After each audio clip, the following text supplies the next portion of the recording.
to me and his channel.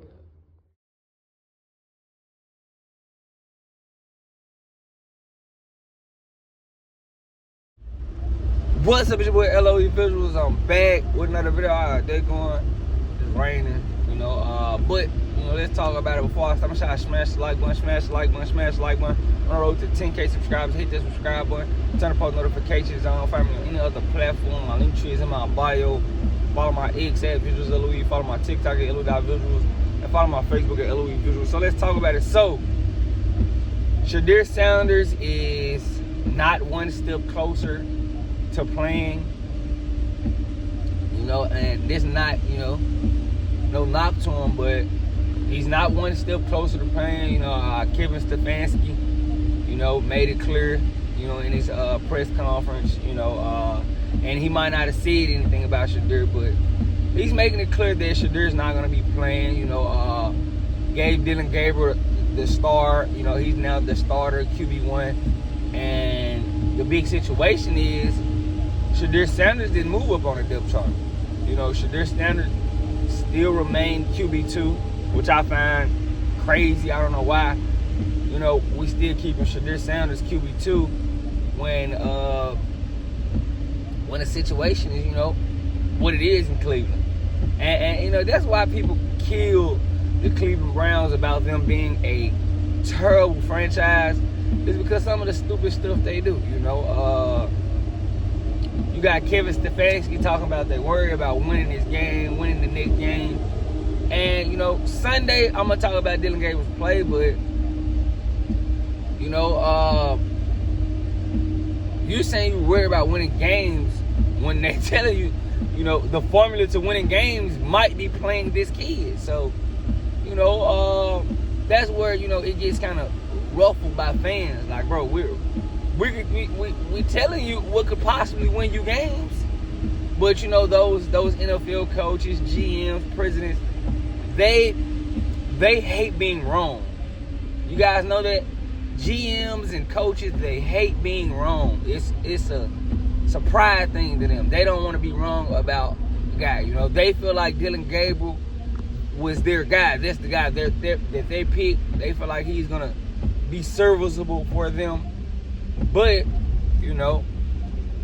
owner of the team probably, forced the hand and made the Browns pick Shedeur Sanders. So, now, you got this QB whirlwind and a lot of stuff going on. A lot of unnecessary stuff going on as far as the QB room. But,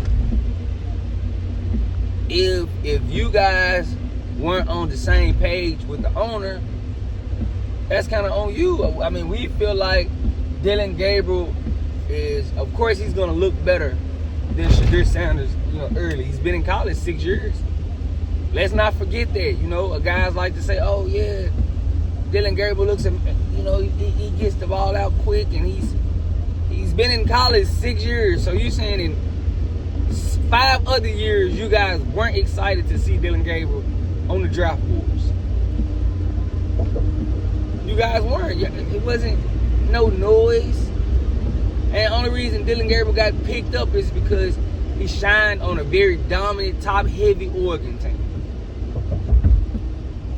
If I'm being honest with you, that Oregon team was loaded. He had a lot of talent around him. So, of course, he looked good.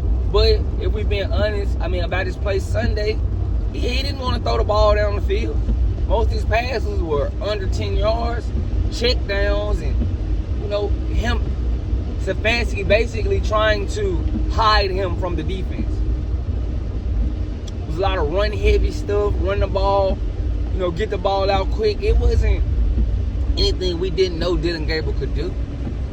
We know he could throw the ball, get the ball out quick. We know that. But he did not push the ball down the field not one time. And he missed some key throws that could actually win them that football game.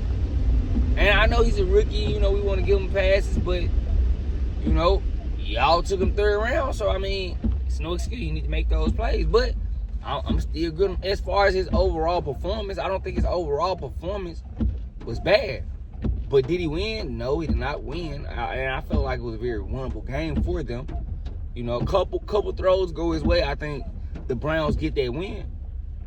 I do. I do think the Browns get that win. If a couple more throws go Dylan Gable's way, he gets that win. But if I'm asking you just, it was pretty much C pluses for me as far as grading his performance. C plus, B minus.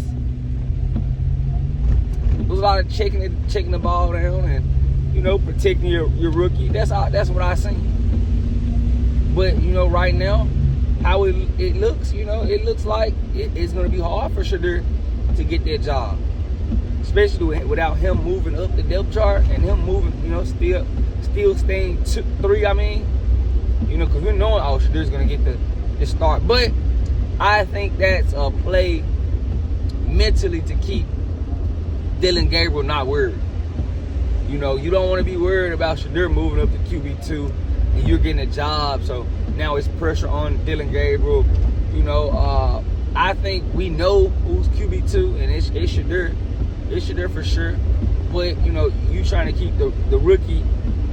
You trying to keep the rookie Dylan Gabriel, without the pressure in his face or without the pressure in the back of his mind that Shedeur's on my tail. Shedeur is right behind me. You don't want that pressure on Dylan Gabriel. So I can see what Stefanski is doing, but the recipe it's not allowing you to win games. So you're gonna get the fans, especially the Cleveland fans, especially being that they know they got this type of talent, just on the bench roaming. It's gonna be some issues or some pushback from fans from Cleveland. They don't like this, especially being that they know they got a talented kid back there. Respectfully, but they're gonna want to see winning. They don't want to see a decent QB play. If Dylan Gabriel can produce some wins, it's all out for him. But I don't think Shedeur should be worried. I think he should just keep grinding and staying ready. Because they're trying to use everything against him. Him not talking in his press conference. They're gonna make any excuse for him to look immature and push it out there. So I think it's about him just staying ready and not worry about all that. Because when they do put him in, it's gonna be nothing for him to lose. It's gonna be nothing to lose as far as him playing.